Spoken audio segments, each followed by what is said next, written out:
Assalamualaikum warahmatullahi wabarakatuh. Selamat datang semuanya. Kali ini kita akan menjelajahi keindahan dan keunikan rumah adat di Betawi. Dalam perjalanan ini, kita akan meresapi sejarah yang kaya dan mengenal berbagai jenis rumah adat yang memikat di Jakarta. Jadi, ayo kita mulai petualangan kita dalam mengenali kekayaan budaya rumah adat Betawi. Sebelum kita menceritakan rumah adat Betawi, jadi kita cerita dulu bagaimana orang-orang Betawi ditemukan. Jadi waktu dulu Betawi itu muncul saat Belanda melakukan sensus penduduk di sekitar tahun 1930-an, teman-teman. Waktu itu mereka jadi etnis sendiri di Batavia, atau yang kita kenal sekarang itu Jakarta. Nah, ternyata Betawi ini campuran dari orang-orang berbagai daerah di Indonesia, misalnya seperti Jawa, Bali, Makassar, dan Sunda. Mereka itu dipersatukan karena tinggal di Batavia atau Jakarta pada saat itu. Nah, rumah adatnya itu beda-beda loh, karena pengaruh budayanya yang keren, terus gabungan antara lokal dan internasional. Nah, jadi tuh rumah adat kayak campuran rumah joglo dari Jawa Tengah sama rumah panggung Sunda. Unik kan? Nah, ada juga sentuhan budaya internasional, misalnya dari ornamen pintunya, terus jendela dan dekorasinya, misal diambil dari budaya Arab, Eropa, dan Cina. Suatu daerah pasti memiliki lebih dari satu rumah adat. Macam-macam rumah adat ini selain menjadi hasil kebudayaan, suatu daerah juga menjadi karakteristik kehidupan masyarakatnya.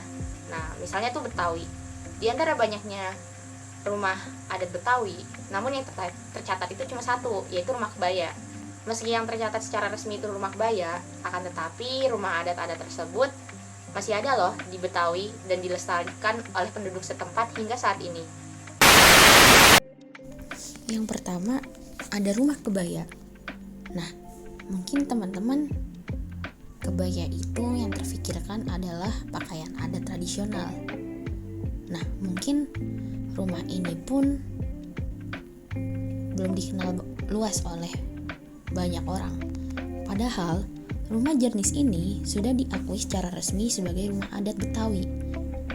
Nah, kenapa sih disebut jenis rumah kebaya? Karena dilihat dari bentuk atapnya, rumah ini tuh mirip sama pelana yang dilipat.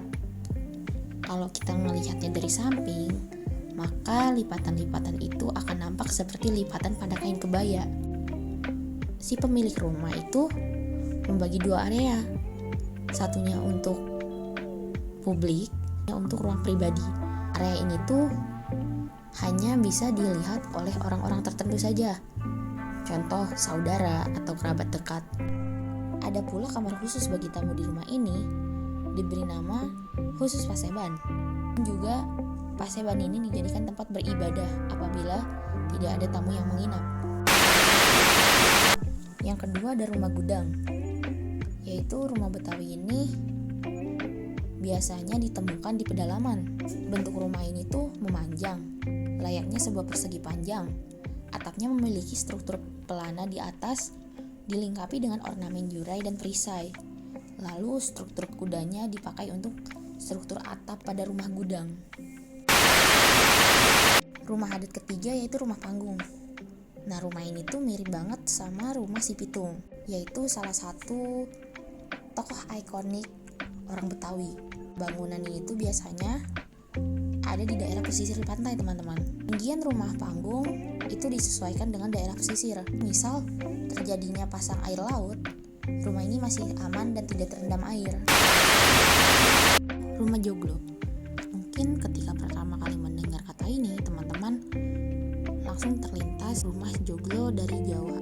Akan tetapi, Betawi juga punya loh rumah joglo. Meski begitu, kedua rumah ini tetap memiliki perbedaan. Misalnya, rumah joglo Jawa Tengah itu memiliki atap seperti trapesium, sedangkan rumah joglo Betawi memiliki atap seperti perahu yang terbalik. Rumah joglo ini memiliki arsitektur yang lebih luas dari rumah lainnya. Terima kasih sudah menemani kita dalam petualangan mengenal sejarah rumah adat Betawi. Semoga kalian semakin paham betapa kaya dan beragamnya budaya yang melebur dalam setiap detail rumah ini. Jangan lupa untuk terus menjaga dan merawat warisan budaya kita. Sampai jumpa di video berikutnya. Selamat menjelajahi dan belajar lebih banyak tentang kehidupan sejarah.